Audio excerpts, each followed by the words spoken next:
এতটুকুই। মুসলিম ইবনে আকিলের দুই ছেলে কূপের পাড়ে, কোথায়?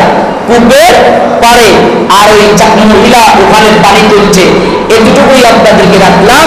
আগামী জুমায় আমার আলোচনা আবার এখান থেকে ধারাবাহিকভাবে চলে যাবে ইনশাআল্লাহ। যদি আপনাদের ভালো লাগে বরাবর মতো কথাই বলবো, আপনারা চলে আসবেন, তাড়াতাড়ি আসবেন। তবে মুহররমের কিছু আমল আমি আপনাদেরকে দিয়ে যাই। তার মধ্যে একটা প্রথম মুহররমের আমল হলো, এই মুহররমের দিন আশুরার দিন কি হয়েছে, কি ঘটেছে সেটার ব্যাপারে আমি একটু আলোচনা করব। আশুরার দিন প্রথমে হযরত আদম আলাইহিস সালামের আল্লাহ তাওবাকে কবুল করেছেন, সুবহানাল্লাহ। আরেকটু করে বলেন সুবহানাল্লাহ। হযরত নূহ আলাইহিস সালামের নৌকাকে আল্লাহ দিনাই যদি পাহাড়ে আল্লাহ পানি সবগুলো শুকাইয়া নূহ আলাইহিস সালামের নৌকাকে পাড়ে নিয়ে এসেছেন, সুবহানাল্লাহ। এবং এই দিনে হযরত ইব্রাহিম আলাইহিস সালামকে আল্লাহ জন্ম লাভ করেছেন।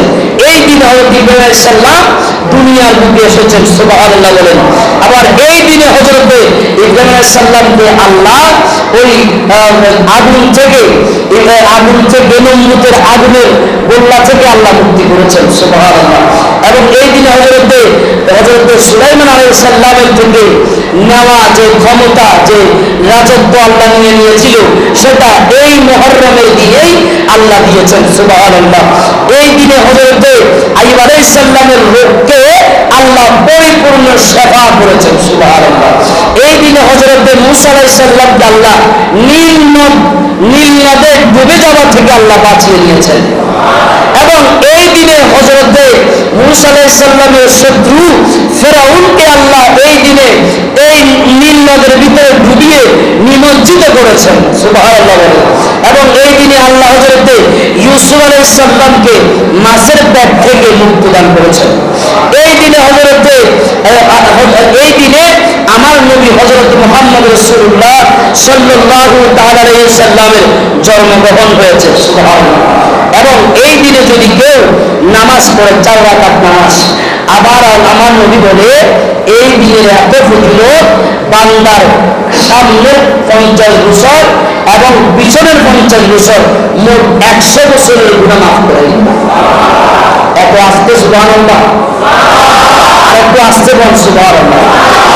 আপনারা মনে করেন সুবহানাল্লাহ বলে গুরুদৌতি কাম হয় না। আর আল্লাহ নবী বলে যে একবার সুবহানাল্লাহ বলে, আসমান থেকে জমিন পর্যন্ত যে খালি জায়গা আছে, পুরোটা খালি জায়গাকে নেক দিয়ে ভরপুর করে দিয়ে ওই বান্দা সুবহানাল্লাহ বলা ব্যক্তি আমল নামায় আল্লাহ দিয়ে দেয়। আরেকটু বড় করে বলে সুবহানাল্লাহ। আমার বাবারা ভাইরা, ওই নামাজ যদি কেউ পড়ে 4 রাকাত, তাইলে 50 বছর সামনের 50 বছর পিছনের এই 100 বছরের গুনাহ আল্লাহ ক্ষমা করে দিবেন। কিভাবে পড়তে হবে? প্রথমে 4 রাকাতের না 2 রাকাতের নিয়ত করবেন।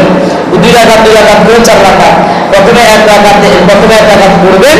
1 রাকাতে সূরা ফাতিহা করে 50 বার সূরা ইখলাস শরীফ, মানে সূরা কুল হুয়াল্লাহ শরীফ পড়বেন। এভাবে 1 রাকাত শেষ করবেন।